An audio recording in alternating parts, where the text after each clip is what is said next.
వేదిక మీద ఉన్న ఆత్మీయులైనట పెద్దలు, అలాగే పుత్ర సమానులైనటువంటి మీ అందరికీ కూడా ముందుగా హృదయపూర్వకంగా శుభ అభినందనలు.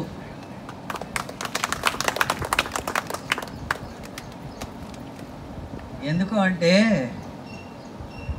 శిష్యుడు పుత్రుడితో సమానం.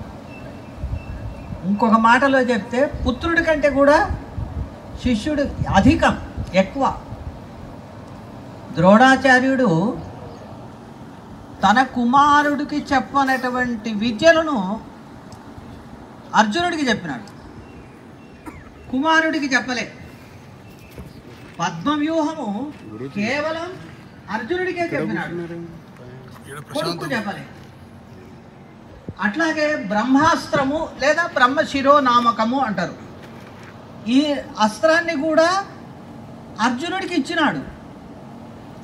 ఆ ఇచ్చినప్పుడు దాన్ని ప్రయోగించడం, మళ్ళీ అవసరమైతే వెనక్కి తీసుకోవడం రెండూ చెప్పినాడు.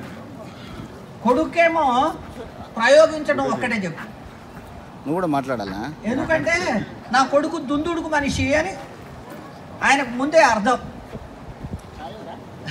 కాబట్టి అట్లా పుత్రుడి కంటే కూడా శిష్యులు నిజంగా నిజమైన గురువులందరికీ కూడా ఆత్మీయులు, ఆత్మ బంధువులు.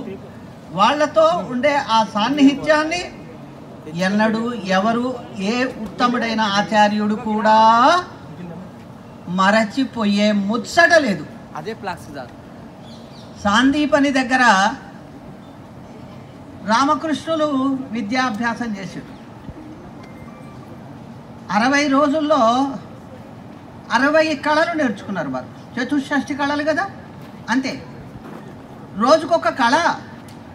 వాస్తవానికి వాళ్ళే సర్వజ్ఞులు, లోక గురువులు. వాళ్ళు మానవులుగా అవతరించి విద్య నేర్చుకోవాలి కాబట్టి ఒక గురువు అంటూ ఉండాలి కాబట్టి ఆ గురువు గారి దగ్గరికి వెళ్ళి చేరినారు తప్ప వాళ్లకు విద్యలు నేర్చుకోవాల్సిన అవసరం లేదు. అయితే వాళ్ళు నేర్చుకుంటున్న ఆ రోజుకొక కళ చొప్పున చతుషష్ఠి కళలు నేర్చుకుంటే అబ్బుర పడిపోయింది ఆయన సాందీపని.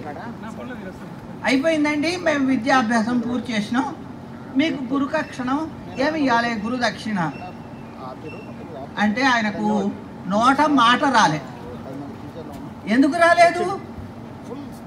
ఇంతటి గొప్ప తెలివితేటలు కలిగిన విద్యార్థులు, అణకువ కలిగిన వాళ్ళు, వినయం కలిగిన వాళ్ళు, వీళ్ళు వెళ్ళిపోతారు కదా, నన్ను వదిలిపెట్టి వెళ్ళిపోతారు.